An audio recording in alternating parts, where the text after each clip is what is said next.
Okay, the next item of business is a statement by Natalie Dawn Innes on secure accommodation in Scotland capacity. The Minister will take questions at the end of her statement, therefore there should be no interventions or interruptions. And I call on Natalie Dawn Innes, Minister, up to 10 minutes, please. Presiding Officer, since my statement in January, the Government has been taking a range of actions to address Scotland's secure care accommodation capacity. As I've set out consistently to the Chamber, secure accommodation services are the most intensive, restrictive and specialised form of care for children and young people. There are 78 beds across Scotland's secure accommodation estate provided by 4 independent charitable organisations. And based on all known past placement patterns and the higher ends of all evidence projections, that provision should be sufficient to meet Scotland's needs. However, in recent months, there has been a considerable strain on Scotland's available secure accommodation capacity. 4 factors are particularly relevant. The pause on admissions to St Mary's Kenmure, which limited their secure accommodation capacity from their contracted 24 beds to 12, reducing the capacity across the secure estate by almost 20%. This has displaced demands to the other 3 providers over the period. The complexity of some individuals' children's needs, which can require the use of multiple beds and the associated staff to care safely for a single child.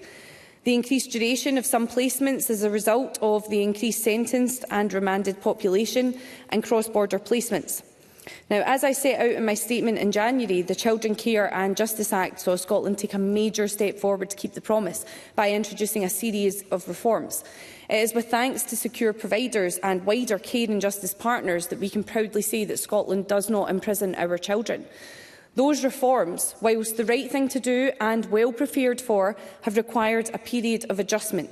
And that's why in these early post-commencement stages it's important that we continue to work with that same collaborative learning spirit as matters settle.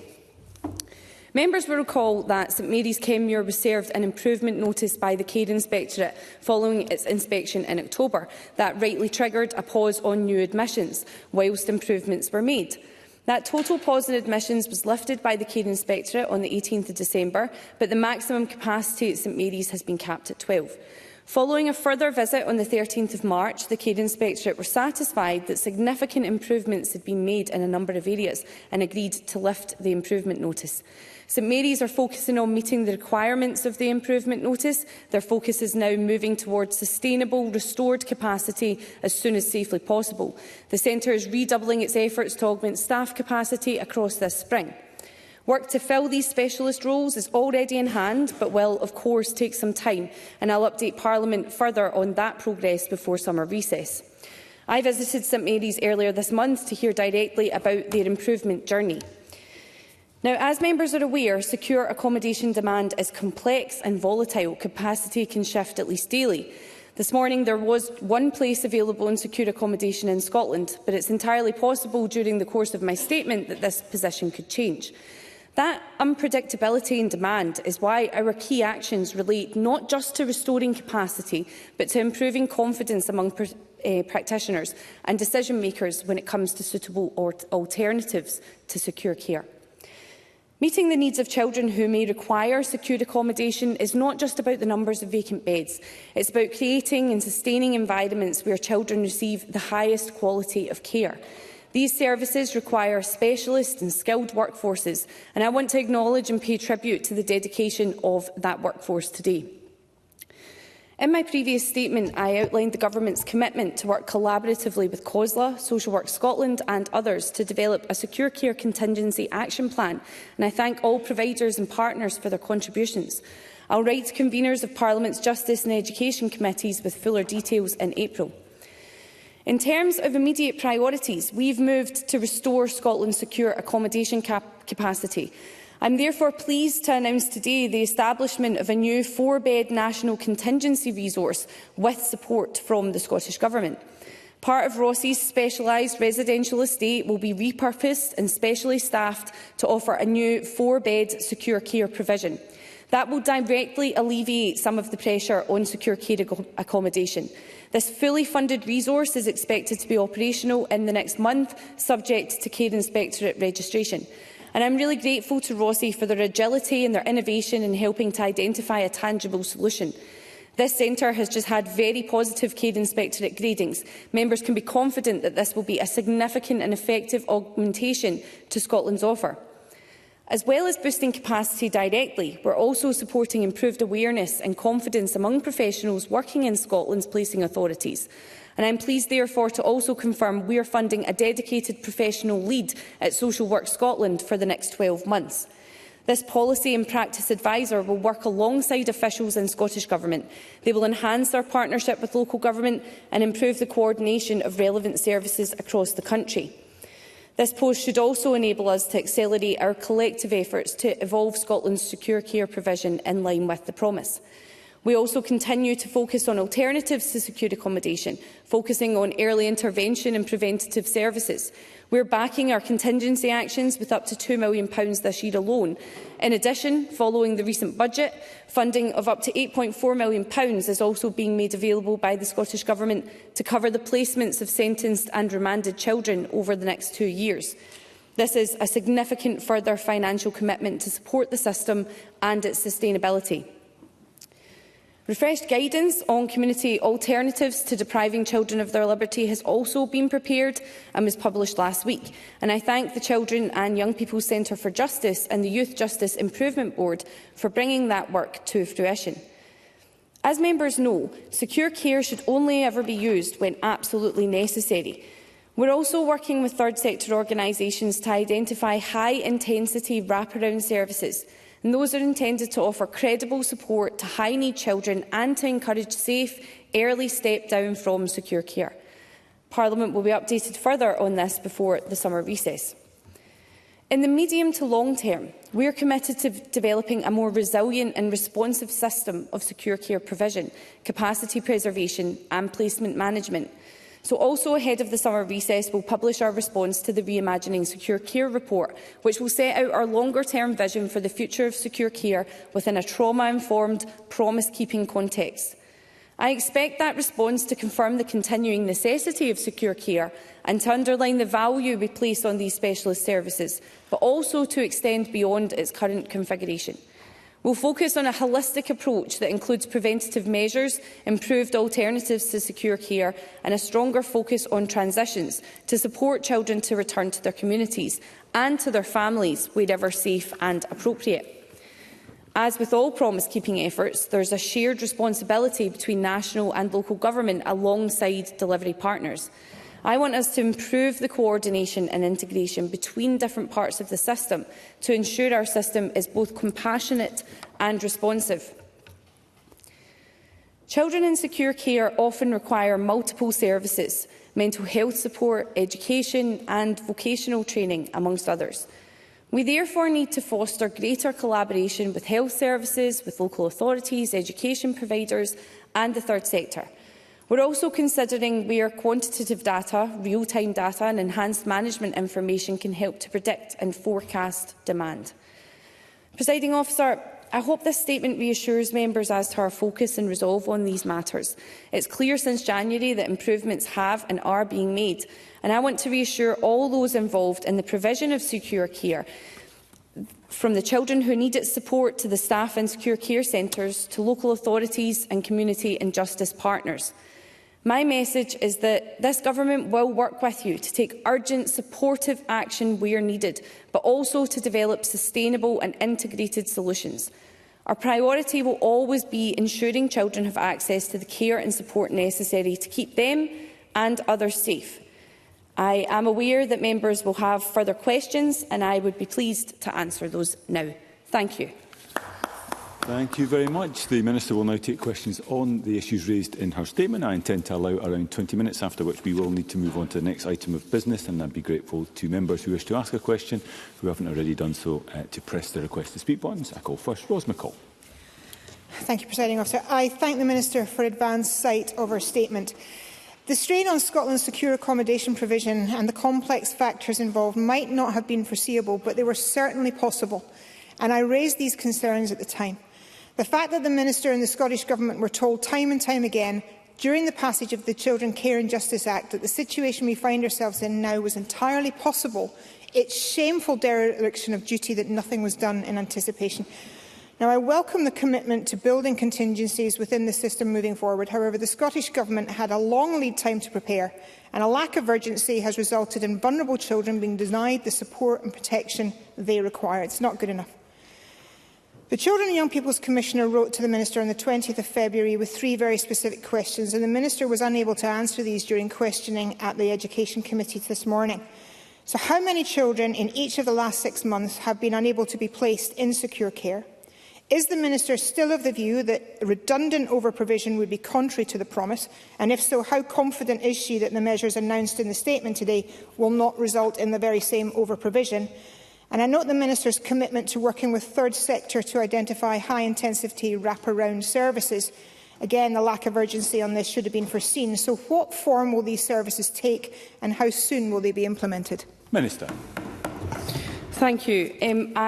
I actually was able to answer those questions in the committee this morning. The first question the Children's Commissioner asked was in relation to the number of children that have been unable to be placed. And as I said in committee this morning, the Scottish Government does not routinely hold specific case-specific information around that.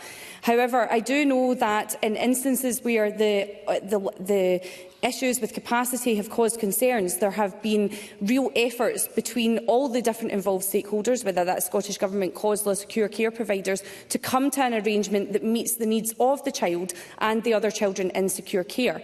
In terms of another question from the Commissioner around the national coordination of secure placements, our focus at the moment is in the short term in terms of rebuilding that capacity. The member asked if we feel that this extra provision will have an impact on that idea of redundant over-provision. So I would just be clear that that's something that's set out in the promise. I've been clear we don't want to have a large estate of secure care that is not utilised. That would not be good for anybody. Instead, we would want to invest that money into appropriate community alternatives or other interventions for the children and young people. So in essence, no, I don't. I feel that extra capacity is required at this moment in time and will help to alleviate the challenges that have been brought to me by members. Martin Whitfield.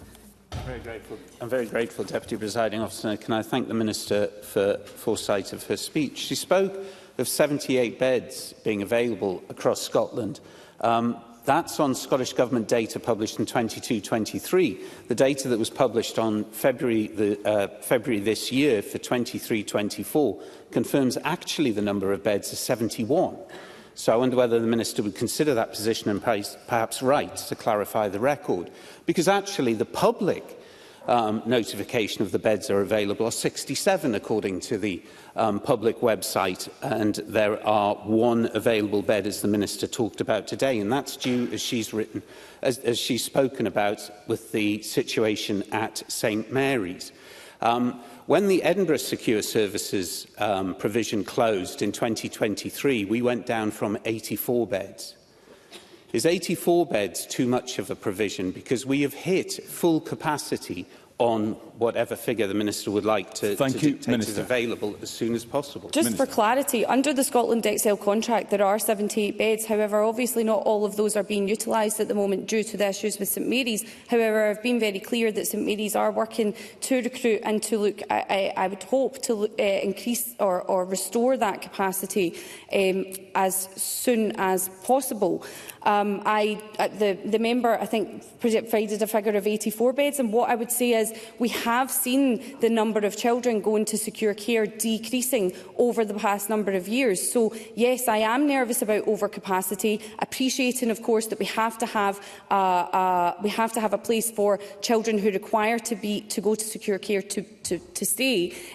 But I think there is a fine balance there in terms of the provision we need and over-provision. Audrey Nicholl to be followed by Jeremy Balfour. Thank you, Presiding Officer. The Minister's update is very welcome, including on the new 4-bed national secure care provision at Rossy. However, more broadly, it's vital that care and justice services for children continue to be informed by the views of care experienced children. So can the Minister say any more about the steps that the Government is taking to ensure that young people's voices are at the heart of its work in this regard? Minister. Of course, as the member knows, this is extremely important to me. The Government commissioned the Children and Young People's Centre for Justice to consider the future needs of children and young people in or on the edges of secure care. And as a key component of the Reimagining Secure Care report published last autumn, CYCJ published a specific and detailed report setting out the views of a sample of children in secure accommodation. In the coming months, CYCJ will also undertake a census study of children in secure accommodation, and the views captured as part of this study will inform our work underway on reimagining secure care. Jeremy Balfour, to be followed by Rona Mackay. Thank you, Deputy Presiding Officer. I appreciate the Minister had a tough appearance in front of the Education Committee this morning, where she repeatedly was unable to provide timescales on when the promised bill will be introduced to Parliament. Can I give her another opportunity to redeem herself by stating simply, when will a bill on the promise be laid before the Scottish Parliament so that the Education Committee can finally scrutinise the detail? Minister. It is my intention to lay the bill before Parliament prior to the summer recess. I have explained in committee that I am not able to give any further commitment or any more detailed commitment to that because of the process of legislation and the requirements and the ongoing work in relation to the content of such bill. I have made very clear that my priority is to get the promised bill right for the people who want to see it, and that is my commitment. Rona Mackay, to be followed by Pauline McNeill. Officer, it's right that Scotland's committed to a rights-based approach to youth justice, which is focused on prevention and early intervention. With that in mind, what is the Government doing to invest in preventative approaches and alternatives to remand? Minister. So, wherever possible, children in conflict with the law should be supported via appropriate community-based supports, and in practice these interventions are often provided via a partnership of statutory and voluntary sector services, and this is reflected in our investment in services and initiatives aimed at addressing the underlying causes of offending and supporting young people in the community through funding streams such as Cashback for Communities or the Whole Family Wellbeing Fund. So, for example, the Whole Family Wellbeing Fund has supported the highly regarded three-sector organisation Includum to offer their ADAPT service to local authorities across Scotland. Other examples of community support might include referral to the government-funded Interventions for Vulnerable Youth Service, which is a national service which uses multidisciplinary tiered approach to provide risk assessment, formulation and management for young people aged 12 to 18 years who present with complex needs. Pauline McNeill, to be followed by Fulton McGregor. In relation to increased duration of some placements as a result of the increased sentencing and remand population, which is very welcome, will the Minister outline if appropriate mental health support will be given to those children who may be awaiting proceedings or trial, and if any assessment has been made about a young person who reaches the age of 19 who might be in the criminal justice system and what support they might need to transition into a young offenders institution? Minister. So I think all of that is contained in the conversations and the plan for the child who is entering secure care. In terms of the mental health needs, that would absolutely be something that would be recognised. Obviously, we've spoken before, every case, I should say, for a child is taken on a case-by-case basis. So where that extra support would be required, that would be implemented and recognised. Equally, in terms of that transition, again, that would be something that would be ongoing in relation to that child's plan. The member will be aware that there were also provisions in the Care and Justice Act which would allow young people to stay beyond their 18th birthday. Those obviously have still to come into force, and that will be something that we will be considering in line with that. Fulton McGregor, to be followed by Ross Greer. Thank you, Presiding Officer. The steps the Scottish Government is taking to develop a more responsive system of secure care provision are welcome. Can the Minister provide an update regarding stakeholder engagement the Scottish Government has undertaken ahead of responding to the Children and Young People's Centre for Justice's Reimagining Secure Care report? Minister. So, as I noted in my statement, while the immediate focus is on stabilisation, our efforts must also look forward. So, in the medium and long term, we're committed to developing a much more resilient and sustainable system of secure care accommodation, both commissioning, resourcing and placing management. The Secure Care Contingency Plan is the first step in a broader, more ambitious vision for the future of secure care in Scotland. And we're deep into a period of engagement as well with stakeholders to explore their views on the reimagined vision and options. To date, that engagement has included care and justice partners such as Secure Providers, COSLA, Social Work Scotland and the Care Inspectorate.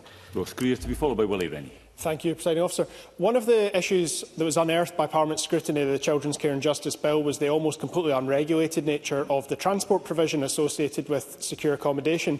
Parliament accepted my amendment to begin regulation of secure accommodation transport and to end the inappropriate use of restraints such as handcuffs. Could the Minister provide us with an update on how that regulation is being developed? Minister. Absolutely. There are, as the member will be aware, there are a number of regulations, as I just referred to, even in relation to children staying beyond their 18th birthday. I'm more than happy to write to the member with an update on those very specific provisions following this statement. Willie Rennie to be followed by Ben McPherson. It is utterly shameful that this minister has presided over a cobbled-together provision for people who are in desperate need of secure accommodation. We were promised that through the Care and Justice Bill that this would not be a problem, but she's come to this chamber repeatedly trying to fix that very problem that she created. Can she guarantee this chamber there is no two-tier system, that those who go through the courts versus those who go through the hearing system are dealt differently? Can she guarantee that? Minister. I can guarantee that. As I've said, every child is looked at upon on a case-by-case basis. I disagree with the members the idea of cobbled over provision. The member brought some issues to me in relation to children not being able to enter into secure care from the children's hearing system. But there should always be a plan in place. There could be a multitude of reasons why a children couldn't enter into secure care over and above the capacity challenges that we're faced with just now. So conversations should always have been taking place around where a child where would be safe for a child if they are not able to enter into secure care. So I think there are already plans in place. I feel that they are robust, and that those conversations that take place between all the stakeholders involved in that child's placement are strong enough. And I feel that what I've came to the chamber with today in terms of the restoration of capacity will only strengthen that. Ben McPherson to be followed by Megan Gallagher. With consideration to all that's been said so far, the Minister has previously advised that work is being undertaken to consider effective alternatives to secure care, to ensure that children and young people receive the care that they need in the setting that most appropriately suits their needs. Can the Minister say any more about this? Minister. So maximising alternative measures is absolutely critical to ensuring that no child is deprived of their liberty unnecessarily, and the core responsibility for developing and delivering those alternatives lies rightly with the implementation authorities, but Government is supporting them with that. New guidance on community alternatives to depriving children of their liberty was published just last week. The guidance will aid those working with children who may require secure accommodation to consider alternative options. Funding of up to £8.4 million is also being made available by the Government to fully cover secure placement costs for sentenced and remanded children in 25-26 and 26-27, which is just a further financial commitment to supporting the system and its sustainability. Megan Gallagher to be followed by Stuart McMillan. I find it almost difficult to believe that the Minister is in the chamber this afternoon to announce that 4 additional beds will solve the issues of secure care accommodation capacity. I'm not convinced that the Minister believes that 4 additional beds will solve the problem either, given that capacity has already been reduced by almost 20%, and I find the timing of this to be quite odd, because we've got a statement this afternoon, but we don't even have the Secure Care Contingency Plan. That's not yet been completed, so why not? So can I ask the Minister how she managed to arrive at the conclusion that 4 additional beds would be sufficient, or is it the case that MSPs will have to come back to the chamber in a few months' time when this number is increased yet again? So it is not reduced by 20% because we have seen a further restoration of capacity to St Mary's. Yes, it was originally, but it has improved now. I do believe that the 4 secure care placements will make a difference. If the member has been following the numbers over the course of the last few months, will be aware that as I say, believe that this is an appropriate response. Over-provision is something that we do not want to see. As I've already said, we want to invest that money in our children and young people rather than waste it on empty beds. The member also alluded. Sorry, the member made another point, but I don't recall it. So if you would be happy to write to me with the further point, then I'm happy to respond. Thank you, Stuart McMillan, to be followed by Michael Mara. Thank you, Presiding Officer. The Minister has previously spoken about the use of cross-border placements, and can she perhaps comment on how the situation in Scotland's secure accommodation compares with elsewhere in the UK, and can she say more about the Scottish Government's latest engagement with the UK Government regarding the use of cross-border placements? Minister. Absolutely. Scotland is not alone in this. It's well known that placements across the rest of the UK are volatile, with children often placed in secure accommodation in Scotland due to the limited availability of placements in England and Wales. And I understand the UK Government are currently working on these issues as per their recently announced Children's Wellbeing and School Bill. The Scottish Government is clear that cross-border placements should only occur in exceptional circumstances and where the placement is in the best interests of the child.